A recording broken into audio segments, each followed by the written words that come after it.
Hi y'all, my name is Mara. Welcome back to my channel.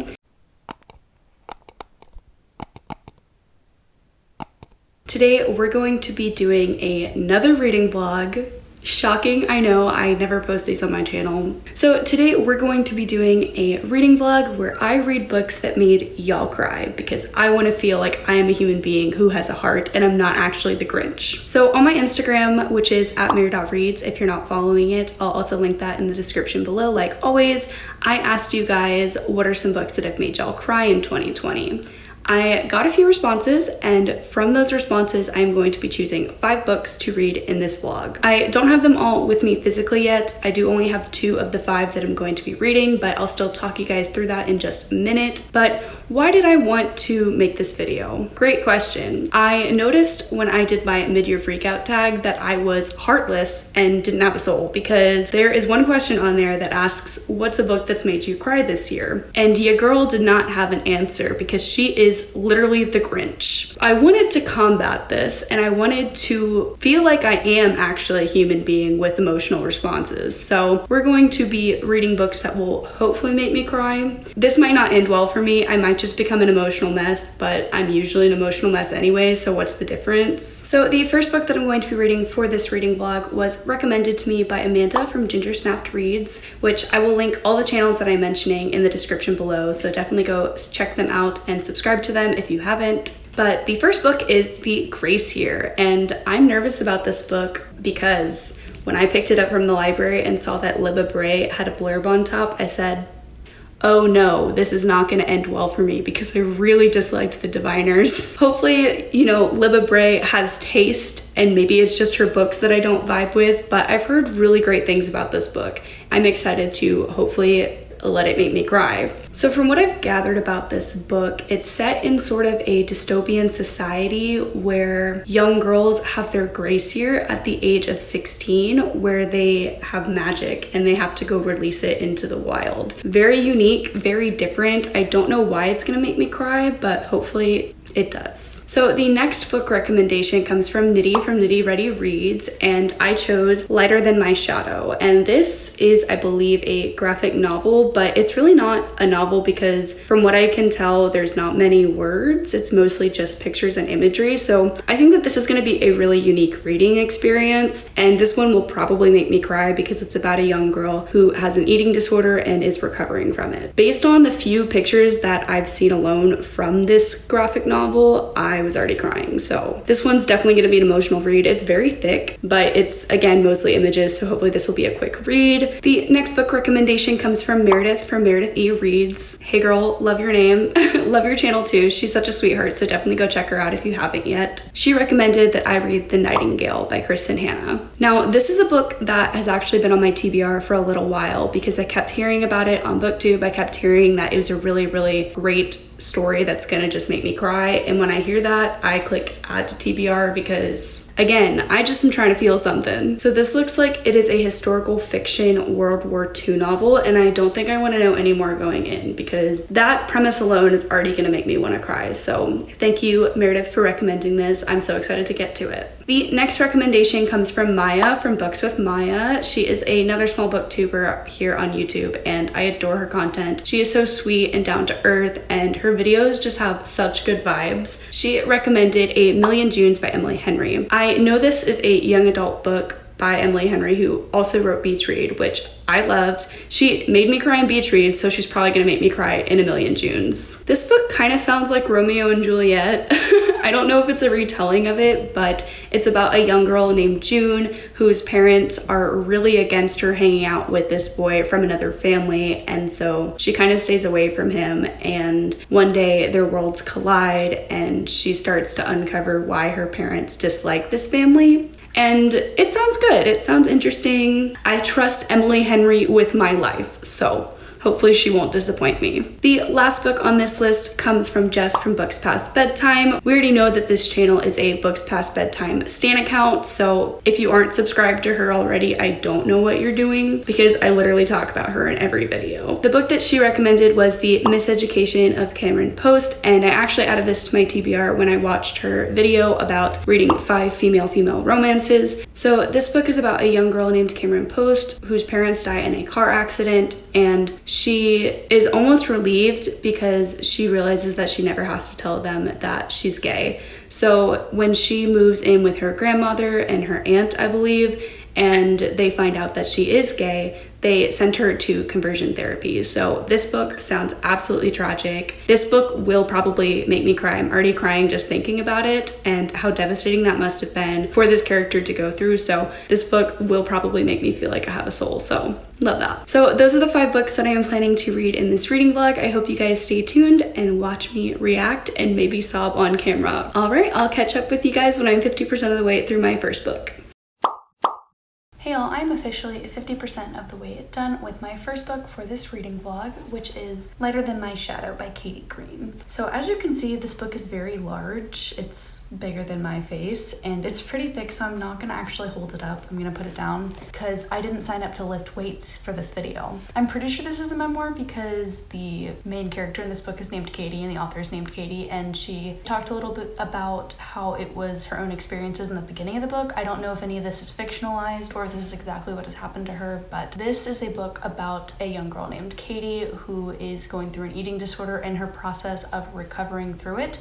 It is a graphic novel, so it is very thick. It is a pretty simple read. That doesn't mean it's a simple story. This is a very difficult read, and I have not cried yet 50% of the way through, and I don't know if I will cry by the end of this book. But it is definitely very sad, and I can see how this is an emotional story that would make someone cry because it has a lot of hard-hitting topics, and so far I'm not enjoying my time reading this because, like I said, it's about someone recovering from an eating disorder, and that is very traumatic and triggering to some people. It's not enjoyable content, but I'm hoping that this will be a story of resilience and Katie recovering, not necessarily fully from her eating disorder because recovery is an ongoing process, but hopefully getting to a place in her life where she's not in the same mindset as she currently is in the novel. I don't know how this book is gonna end. I'm gonna hope it ends on a happier note like I just said. I am going to go finish this book and then I'll come back to y'all once I have finished it and let you know if I cried or not. So I've officially finished Lighter Than My Shadow by Katie Green, and I gave this book 4 stars. I really liked this one. I think that it discussed a lot of important topics and it is very insightful as to how difficult it is to recover from an eating disorder and how that process is continuously ongoing. I did not cry at this book. I did get a little bit teary-eyed, but this book didn't have as much of an emotional impact on me as I would have liked. I think that all the topics and the themes discussed were very devastating, but it just didn't hit me in an emotional way like I wanted it to. This is an autobiography, which I learned later looking at some of the Goodreads reviews. And I commend Katie Green for speaking up about her own experiences with anorexia and with binging. And I think that it's something that we don't see very often in literature, especially graphic novels. So I definitely commend her again for writing her own story and sharing it with the world. I ended up giving this one 4 stars, like I said, and I think my reasoning for not giving it 5 stars is, again, I didn't get as much of an emotional impact as I would have liked about a story with such heavy topics, and 2, I wasn't a huge fan of the art style. The biggest reason I didn't like the art style is because I couldn't really distinguish Katie from other characters in the book. They all pretty much looked exactly like her, and this story is mostly about Katie, so I feel like that it's okay, but it was kind of hard for me to visually see who was who in this novel. I also just didn't like how small the text was and some of the design choices made in this book. And usually that would not be a problem in a novel. The font is not going to make a big deal, but I think that it makes a statement with the graphic novel. And as a design major myself, I do have to comment on that because I think that the font appropriately fit the tone of this book. I think that it was really hard to read, especially against a grayscale background. So I was squinting at the text and it took away from my involvement in the story. So those are all my thoughts on Lighter Than My Shadow by Katie Green. Again, I gave it 4 out of 5 stars. I think that this is a really powerful graphic novel, and if you are curious as to learning more about eating disorders and the recovery process and what that's like for someone, this is a great place to go. It is very triggering, so just be warned of that. There is sexual abuse and there is eating disorders within this, so just know that going into this graphic novel. Now that we've talked about Lighter Than My Shadow, we can talk about my next read, which is going to be The Gracier, and Amanda from Ginger Snapped Reads recommended me this one. I am very excited to see why this book's gonna make me cry, because it doesn't sound like a sad book. Like Lighter Than My Shadow obviously deals with really heavy topics, but The Gracier is very different. It's supposedly a thriller, but it feels like a fantasy to me. I don't really know. I thought it was like dystopian. So I'm very intrigued as to why this made Amanda cry and why it might make me cry. I am going to start that and I will let you guys know when I'm 50% of the way through. Hey everyone, I am 50% of the way done with The Gracier and I don't like this. I don't know how to explain why I don't like this book, so we're gonna figure that out as I'm talking, but I had a bad feeling about this book when I started it because there's no chapters. That's not gonna work with me. I've gotten a bit used to the pacing and how the book's divided up now that I'm halfway through, but I do not enjoy that aspect. I like to have closure, at least in some way, shape, or form, and it makes me feel like I can't put this book down because I want to get at a good stopping point, and there just never is a good stopping point. I'm gonna stop holding this now. I don't want to hold it anymore.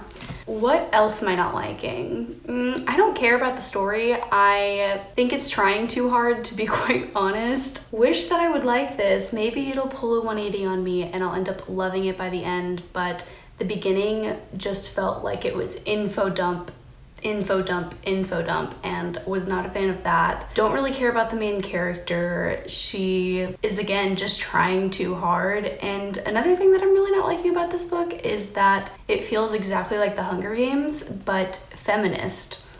So take that as you will. I haven't read Wilder Girls, but I feel like this book would be great if you liked Wilder Girls or vice versa. I'm just making assumptions here, but this has Lord of the Flies vibes for sure. And it's just not my thing. I really wanted it to be my thing, and I definitely don't think that I'm gonna cry at this one because I just don't care. Yeah, I'm sorry for just bashing this book, Amanda. I know that you really liked it, and I know that it made you cry. And maybe I will eat my words once I finish this book, but I'm not having a good time. This is looking like a 2-star read for me. Yeah, I'm gonna go finish it, and I'll tell you guys more cohesive thoughts once I have actually read the entire book. Hi guys, so unsurprisingly, I'm back with another unpopular opinion. I did not like this book one bit. There was nothing in this book that I enjoyed.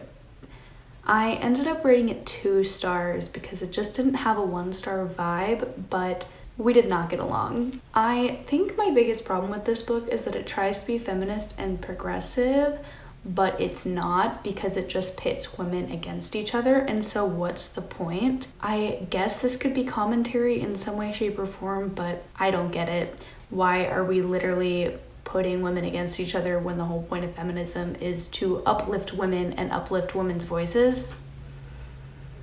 Doesn't make sense to me. Also, I don't think this book was very original at all. I feel like it took tropes and plot points from other really popular YA dystopian novels and just smashed them together. Didn't love that part because it really just felt like a Hunger Games retelling, but like not good. I didn't like the writing style. It was really boring at first, and then all of a sudden everything was happening towards the middle there, and then at the end I didn't care. I didn't care about any of these characters. Oh, there was a random romance in this book that did not need to exist. Like, what was that? I did not root for that romance at all. It was super insta-lovey, and I felt no emotional connection whatsoever to the love interest because he didn't need to exist, all I'm saying. And especially in that aspect, if this book is a feminist novel, why is a man saving this woman? Why can't the woman save herself? It's just kind of irritating, in my opinion. I don't know. Yeah, I'm sorry, Amanda, that I just bashed this book for the last few minutes, but I did not have a good time. I'm glad that you enjoyed this book, and I do actually think I'm in the unpopular opinion here that I didn't enjoy this book. I was looking on Goodreads, and I think it has like a 4.14 overall rating, which is pretty good for young adult. I just love to hate things, so take my opinion with a grain of salt. I feel like I might be a little bit more nitpicky. If you're just looking for a fun story, okay, sure. But I feel that this story was trying to make a lot of commentary, and then the commentary just wasn't valid. It wasn't good. think those are all my thoughts on the Grey Shear. I obviously did not cry because I did not feel anything whatsoever towards these characters because they all sucked in my opinion. No, I still have more thoughts actually. I just like, I can't. This book was low-key problematic now that I'm thinking about it because it kind of just villainified an LGBTQ plus character and I didn't enjoy that aspect either. Yeah, we're gonna leave it at that. This book did not make me cry. I did not enjoy my time reading it. I honestly would have DNF'd it if I didn't have to read it for this video, which I guess I didn't have to, but I would have DNF'd it if I didn't want to finish it for this video. Literally read this and I said, why? Why did I just read this? Sorry for bashing this book so much. I did not have a good time. It's a no for me. So far for this reading vlog, I am at 0 out of 2 for books that have made me cry. And I chose all these books because I thought that they would make me sob and feel something, but this is just reinforcing the idea that I actually am the human version of the Grinch, so that's not great. But I think this next book that I'm gonna read is gonna do it. I think it's gonna make me cry. I think it's gonna take the cake. This book is gonna make me feel something. And that is going to be The Nightingale. I trust Meredith to recommend me a book that is going to make me sob. One, we have the same name. I feel like we have some sort of psychic connection that's just going to make me cry at this book because she cried at this book. Also, this book just sounds devastating and I am ready to cry at it. So I'm going to go read this book. Hopefully have a good experience because all my reads recently have really been sucking. They've all been 2 to 3 stars, and that's not good because in July I had 5 star after 5 star after 5 star, and I was living for that. And now karma has come and told me you can't just have 5 star reads. So this, I can feel it. I can feel that it's gonna be a 5 star read. It's gonna happen, it's gonna make me cry, and I'm gonna love it. I'm speaking it into existence because I really just need a good book right now. I'm gonna go read it now. See you in a bit. Hi guys, so I'm officially 50% of the way done with The Nightingale by Chris and Hannah, and I think that this is going to be a 4 or 5 star read at this point. I'm super excited to find out what happens in the rest of this book because I absolutely adore Isabel, and I think that she is just such a cool protagonist because she just does what's right automatically. Like, she doesn't even second guess herself. She's like, I know what I want to do and I'm just gonna do it, and I think that's such an admirable trait. So I'm loving hearing about her character. Beyond that, I really don't have much to say. I just think that this is a really well-crafted, well-written novel, and I'm excited to finish the story and see what happens in the end. It's probably gonna be rough. Something really bad is probably gonna happen in the end of this book because I don't think it's gonna end on a wholesome note just because, you know, it's a World War II novel. I think this is a beautiful novel and I'm excited to see how it ends. That's all my thoughts for now, and I will let you guys know what I think when I've actually finished this book.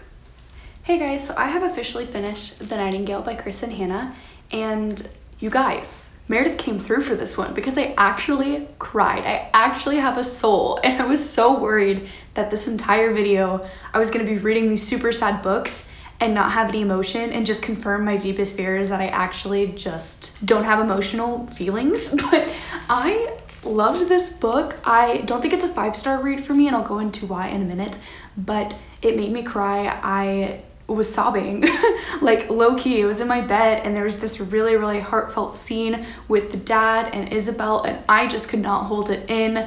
I might have some photos, so if I do, I'll insert them on the screen here, but it was not pretty. It was not cute. I didn't want to film myself crying during that scene. So yeah, we actually cried in a book. I'm gonna give I'm gonna give this book 4 stars because it was a little bit slow for me. It dragged in some points, and I don't know, it just doesn't have that 5 star feeling that I would usually give to a 5 star book, but it was still really, really good. If you like historical fiction, I cannot recommend this enough for you. If you like heartfelt stories about really strong women, I can't recommend this enough to you. Funny enough, this book reminds me a lot of Wolf by Wolf because it has a really strong female character at the forefront of the story, and it's historical fiction about World War II. So it's very similar in the fact that females are the front runner in this uprising against the Nazis, and I loved that. I loved the female power that we had in this book. Isabel was a really, really great character, as well as Vianne. I was pleasantly surprised by how much I grew to like Vianne because at first I did not like her character. I was really annoyed with her in her actions, but You know, this book does take place during war, and in that time period, there's a lot of hard decisions that you're gonna have to make. And while I don't necessarily agree with her choices in the beginning of this book, she really developed as a character, and I was really, really proud of her for everything that she accomplished within this story. I am so glad that I read it, so thank you, Meredith, for picking out a book that actually made me cry. I'm so glad I feel something. So those are all my thoughts on the Nightingale, and now I'm going to launch into my next book, which is The Miseducation of Cameron Post, and this was recommended to me by Jess from Books Past Bedtime. And this book I think is also going to make me cry because of the topics that it deals with. It's really, really heavy. I will let you guys know my thoughts when I'm about 50% of the way through. Hey all, this update's going to be really short because I am 50% of the way through Cameron Post, and I don't have that much to say. I want to address that the pacing is very slow. This is very much a character study and it's not a plot-driven novel, so if that is not something that intrigues you, maybe this book isn't for you. To be honest with y'all, I am a little bit bored because there's not a lot happening, but I do think that this book might still have that emotional impact just because, again, of the content within this one. Cameron actually was just sent to conversion therapy. She just got the pamphlet. And so I haven't seen her in that setting yet, but I'm sure that it's going to be absolutely devastating and heartbreaking to read about. I think that the story will get a little bit more interesting as that setting comes into place, just because I feel like the story was bouncing around a lot before in the beginning, because there's a lot of different love interest in this book, which I wasn't expecting. And I just kind of got a little bit confused by the constant jumping from person to person, and that's not a bad thing. It just was a lot to do within about 200 pages, so I was just like having a hard time keeping up because I'm stupid. I am sad by the news of Cameron being sent to conversion therapy because I do really feel for Cameron. I think that her character has been developed really strongly, as it should have been within, you know, about 250 pages. So I am going to keep on reading and see if this book makes me cry. So I'll update you guys when I'm done. So somewhere in between the 50% mark and the end of Cameron Post, we hit a dud. I did not like this book. First of all, I'm going to say that I rated this book 2 stars. I think it's somewhere in between 2 and 2.5. I think that there are a lot of really redeeming aspects of this book. I feel like a book like this is not meant to be enjoyable, and I can totally respect that. But if I walk away asking, what's the point? Did I even learn something? Why did I read this? I'm not sure. Then I'm a little bit upset because I just read this super heartbreaking novel, but I didn't feel something. So this book didn't make me cry. I'm gonna talk more about my issues with the novel itself and why I rated it so low. So something that really bothered me about this book was how lengthy and wordy it was. If you look at this page here, you can see that that paragraph is the entire page. I did not like that at all because I need a break. Like, I need a mental break. I can't have paragraphs literally be pages long, and it didn't feel conducive to the story. I didn't feel like it added anything by having these long rambly paragraphs, and it only made for super long chapters. And within those super long chapters, it made a super long book that did not need to be as long as it was. Yes, this is a character study. Yes, you're trying to get to know Cameron and her feelings and everything that she's going through, and you do learn about those things. And I think that is something that this book does well, is developing its characters. I felt like I knew Cameron. I felt like I knew her grandma, her aunt. I really felt connected to all of her friends at conversion therapy. I felt like I knew all of her love interests. But I could have probably still known them if this book was 100 pages less, or dare I say 200 pages less.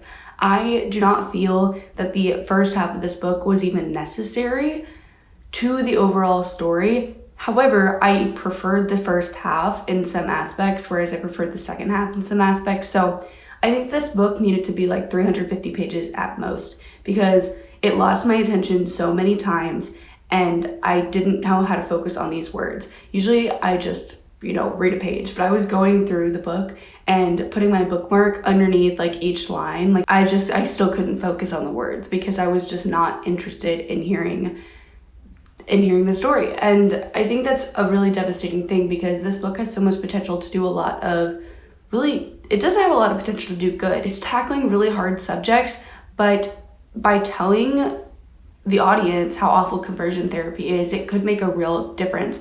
And I'm not saying that this is going to be everyone's experience reading this book, because this book can do a lot for other people, and it probably has done a lot for other people. But I just felt that Emily Danforth could have made this book have more of a purpose. And I think that beyond the purpose of just telling a sapphic story, which is wonderful and great and we should be doing and uplifting these kinds of stories, I just asked myself when I finished it, why did I read that? What did I gain from it? And I couldn't tell you. So I think that the themes of how awful conversion therapy really is could have been drilled in a little bit more on the audience. You do get experiences with the so-called counselors. You get scenes of Cameron talking to them and talking to her friends and her inner thoughts about how awful this place really is, but I still feel like it could have been elevated. It could have been done better. The next thing that I want to say is that I feel that the book lost a lot of focus in the beginning and the end of the book, which is odd because you would think a book would become less focused as it's going on. But the middle is where this book really shined for me, because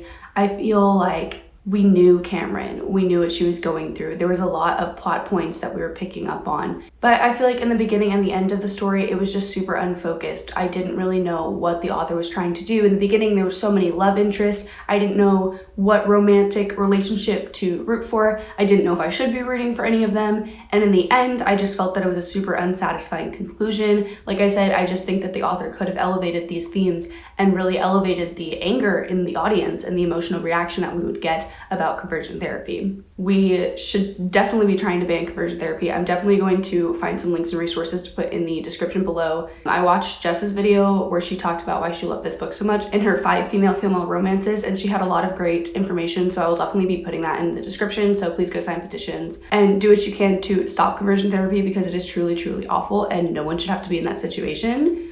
And I forgot what I was saying in this big picture of things. My biggest thing with this book is that it just felt super unfocused. It was super boring, and I feel like it could have taken more from me. It could have evoked more emotional responses from me, because there's a lot of really graphic things that happens in this book. There's one scene in the very end, and I was really devastated by the actions of this character. I feel like the author just moved on from that about 15 pages later, and we never talked about that again. And I was really confused because I thought that this was going to be the climax of the story, but it didn't really feel like this story truly had a climax. It was just a little bit of plot here and there, mostly just Cameron's emotions. I did not have a great time reading this book. I don't feel like I gained anything from it. I really did not like the writing style, the lengthy paragraphs, the long chapters. The unnecessary fluff was not for me. I was not into that. And if you like character-driven novels, I would still be warned, because I consider myself a character-driven novel person and did not click with this book. That being said, definitely be reading stories by LGBTQ authors, definitely be reading sapphic stories, be educating yourself and be immersed in these stories, because we should be uplifting these voices and we should be celebrating their stories. So I am going to, unfortunately, give this one 2 stars. Like I said earlier, this book just in particular did not work for me for all the reasons I just listed, and I'm just trying to put this one behind me. I'm so sorry, Jess. I know that you love this book. I know that this did a lot for you, and I think that this book will do a lot for other people, but it was just so unfocused. It was dragging on. I was so bored, and I just truly never felt the emotional response that I wanted to. So unfortunately, this book was not a hit for me. It did not make me cry, and I'm honestly shocked, because out of all the books on this list, I thought that this would be the one to do it. We have one more book to read for this video, and that is going to be A Million Junes by Emily Henry. I gotta be honest, y'all, and say that I don't think that this book is gonna make me cry. It's not something I'm interested in reading right now, and so I'm going to have to push forward and just read it, because this video has been being recorded for like 3 weeks now. It's been something ridiculous, because I just can't focus on these books that I'm actually supposed to be reading for this video. So I'm gonna go read A Million Junes and hopefully see what all that's about, and then I will update you guys at the 50% mark. Hey guys, so I have made a decision to DNF A Million Junes. And honestly, you guys should be having a breath of fresh air, because thank God this 30-minute vlog is about to be over. You're welcome. I just really am not interested in reading this book right now. I don't think that it's bad, but it's definitely not gonna make me cry, because I just don't care. I got about 70 pages into it, and I've just decided that I don't really want to read about high schoolers unless the story is super compelling. Of course, there's nothing wrong with that, but personally, that's just not where my reading interests lie anymore. I think that when I do read about younger characters in books, I prefer them to be in a fantasy context because high school is just very far away from me. It feels like, I know it's not really that far away from me because I'm a senior in college, but I just feel like my reading taste has evolved so much that I'm really not interested in reading this book anymore, and I am so sorry that I am DNFing it for this video, but I'm not gonna read a book when I don't like it. Like, that's just not who I am, and that's not what I want to do here on my channel. So I am gonna stop this vlog here, and I wanted to say thank you guys so much for watching and for sticking with me through this really long video. I hope you guys enjoyed. I unfortunately did not find many books to make me cry in this video. I only had one made me cry, which was The Nightingale. I would definitely recommend everyone The Nightingale and Lighter Than My Shadow. Unfortunately, I did not like The Gray Shear. I DNF'd a million Junes, and Cameron Post just didn't do it for me. But if you guys have any other recommendations that you think are sob-worthy, let me know in the comments below because I would love to check them out and hopefully find more books that will make me feel like I'm not a witch. So the whole reason behind this video was to find books that made me cry so that I didn't feel like I lacked emotional response, but clearly that did not work because only one of the 4 books that I finished made me cry. So I think that this video has just validated that I am soulless. Anyways, thank you guys so much for watching. I'll see you guys in the next video. Don't forget to like, comment, and subscribe, and I'll see y'all in the next one. Bye.